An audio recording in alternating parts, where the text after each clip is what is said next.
Welcome back, everyone. It's Charlie, and it looks like we've got more returning Iron Man characters coming to the Armor Wars movie, paying off some long-running Easter eggs and references in the previous Iron Man movies and some of the series, including some as recent as What If Season 2 episodes, and we learned some more of what the actual plot is and why they turned it into a movie and delayed it for a couple years when it was originally supposed to be a TV series and released this year, so we'll break it all down.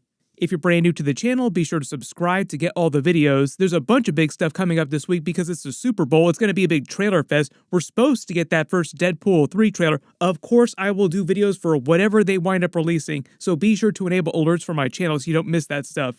But probably the biggest news this week is Sam Rockwell talking about coming back in the live-action Marvel movies as his version of Justin Hammer during the Iron Man Armor Wars movie. Here's the clip of him talking about it. I heard that there's a rumor that your character might come back in the new Armor Wars. Yeah, it's a lot of spoiler alerts. How many years? I'll take it, man. How many years? It's been a while. It's been a while. People want Justin Hammer. They want him back.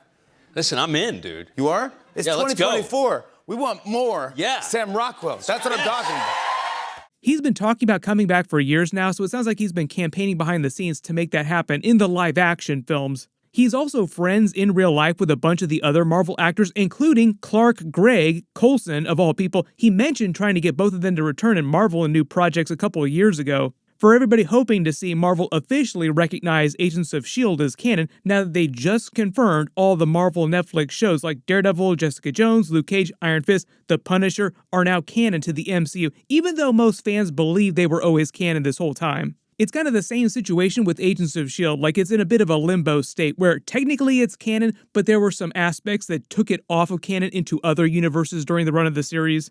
But it is funny seeing that other actors inside Marvel are campaigning for each other just inside the belly of the beast. Like imagine Sam Rockwell inside Kevin Feige's office grilling him on why Agents of S.H.I.E.L.D. isn't officially recognized as canon yet. Just recently, because I was busy doing episode videos for it every single week, Sam Rockwell just came back to Marvel as his Justin Hammer during What If Season 2 in their What If Happy Hogan Saved Christmas episode.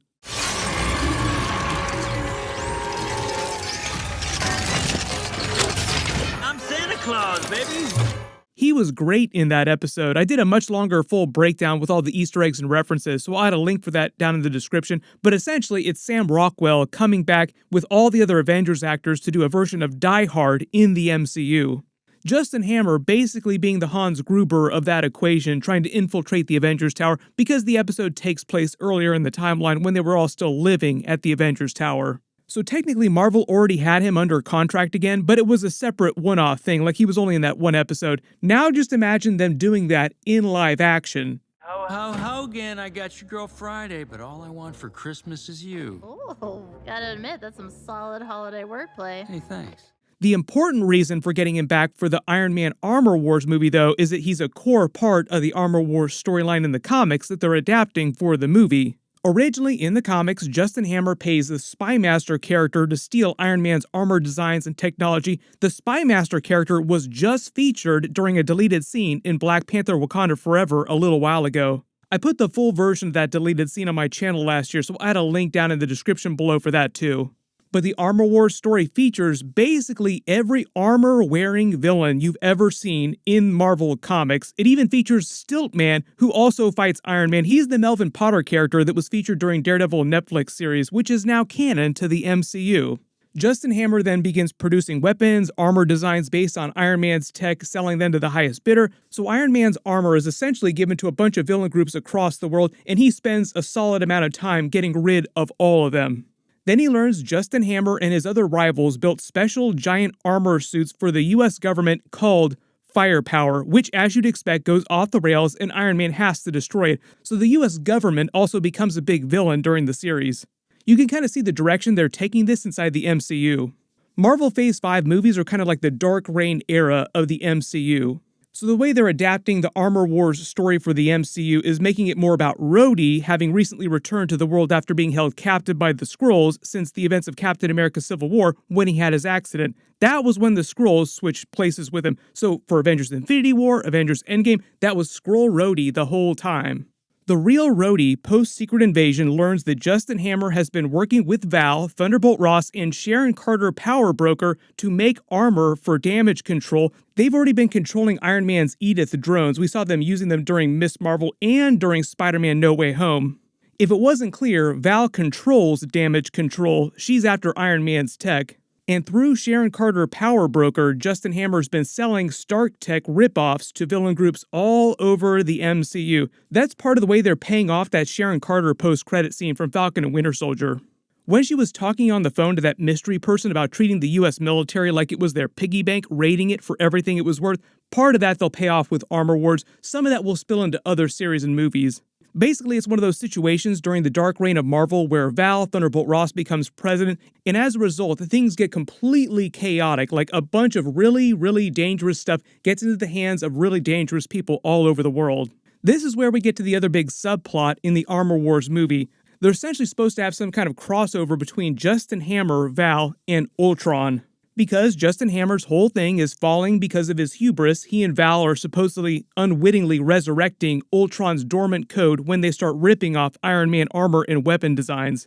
They accidentally reactivate the Ultron Protocol, and he's supposed to serve as one of the villains of the series, but the real main villain is Damage Control and Val, who are behind everything, including giving Justin Hammer a presidential pardon fresh from President Thunderbolt Ross that we're going to see in Captain America 4 in exchange for helping them rip off Iron Man tech because he's been sitting in Seagate prison this whole time since the events of Iron Man 2.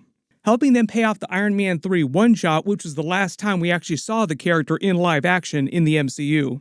A lot of people at the time wondered how he was going to get out of prison. Turns out it's a presidential pardon in exchange for helping the US government, Val, Thunderbolt Ross, do all kinds of shady stuff.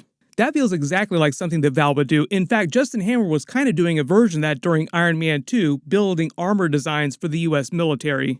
Now, part of the reason why they changed Armor Wars from a TV series to a movie and delayed it was because there was no way they were going to be able to justify the budget needed to do all those Iron Man armors, Ultron, and make it as big and epic as it needed to be.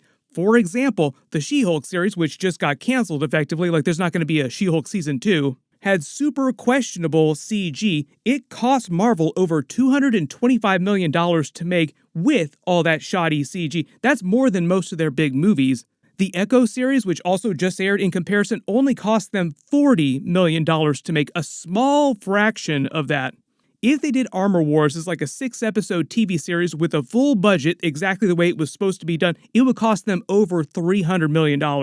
They would wind up losing so much money on that.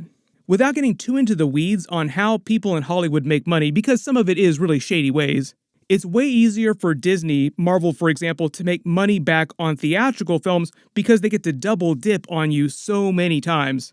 They get the ticket sales when it's released in theaters, then they get the home video sales when you buy it on Blu-ray or you rent it online, then they get your subscription money for Disney+. And when they only release stuff on Disney+, they skip out on hundreds of millions of dollars, sometimes billions of dollars in revenue. That's why last year they started selling DVDs and Blu-rays of all the Disney Plus series so they could start earning some of the money back. One of the other reasons for delaying it too is because they want to connect the Armor Wars movie with the Ironheart series and Riri Williams building armors. So for instance, they finished filming the Ironheart series last year, but they just chose to delay it a couple years till Armor Wars actually comes out in theaters so they don't have like a crazy 2-year break between like an Armor Wars post-credit scene and then the actual movie. It kind of makes it sound like there's going to be some sort of post-credit scene in Ironheart where Rhodey will learn about Iron Man tech falling into some villain's hands that are connected. In early theory, Obadiah Stane's son, Zeke Stane, is meant to be the villain of Ironheart, or one of the villains, so that's probably the connection with the stolen Stark Tech designs. Zeke Stane would have inherited his father's shares in Stark Industries, which he probably still owns to this day, even though he doesn't work at the actual company. If you never read the Iron Man comics, Zeke Stane also becomes a big villain in future Iron Man comics after his father's death. There's a lot of people also wondering if Robert Downey Jr. would also come back for a cameo scene in the Armor Wars movie, either a recording or as a digital AI of some kind, because they kind of pulled that twist in the comics where even though they made it seem like Iron Man died, he actually backed up his consciousness as an AI.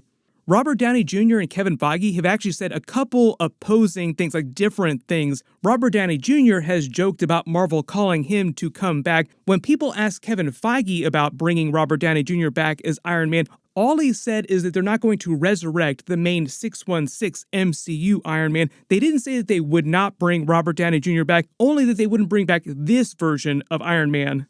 So it's still totally possible that there could be like a recording of him that they find, or a digital AI, or a multiverse version of the character during something, say, like Secret Wars or Avengers 5. I think that would be the time to actually bring Robert Downey Jr. back. Just save it for Avengers 5 and Avengers 6.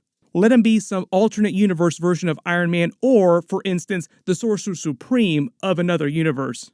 There was even a bigger deleted scene during Avengers Infinity War where he and Doctor Strange kind of swapped places. He became Sorcerer Supreme wearing the Cloak of Levitation, and Doctor Strange started wearing his Iron Man armor, becoming what they called the Iron Mage. One of the big things that Marvel's known for is turning deleted scenes from previous movies into like even bigger bits during future films. Like, oh, here's an idea that we didn't actually pull off the way we wanted to a couple years ago in this other movie, so we'll try to do a bigger version of that in this future movie. Just a real easy way to bring back Robert Downey Jr. without completely trampling on the original 616 Iron Man's sacrifice. So if you hear people talking about Robert Downey Jr. coming back for Avengers 5 or Avengers 6, they're technically not wrong. It's just a question of which version of which character he's going to be playing. Let me know in the comments though, they bring Robert Downey Jr. back, what do you want him to be doing and which character do you want him to be playing? And because it does seem like Marvel is going to do a soft reboot of the MCU after Avengers 6 Secret Wars, or whatever Secret Wars winds up being, people have been asking if they're going to recast Iron Man. I don't think that they're going to do that anytime soon, but because Secret Wars is still several years away with all the delays, maybe in like 10 plus years, maybe then we'd see a recast version of Iron Man, but not until then. Really good example with that is they're kind of doing the same thing with the Wolverine character, because Hugh Jackman is going to continue to play the character through Secret Wars, so it'll be a long time before they actually recast Wolverine. But big reminder, Deadpool 3 trailer, a whole bunch of other trailers coming in the next week. Be sure to enable alerts for my channel so you don't miss anything. If you have any questions about what's coming up or any bonus videos that you want me to do, just let me know in the comments. Click here for all those brand new Deadpool 3 teaser trailers, and click here to learn about Iron Fist coming back. Thank you so much for watching, and I'll see you guys in the next one.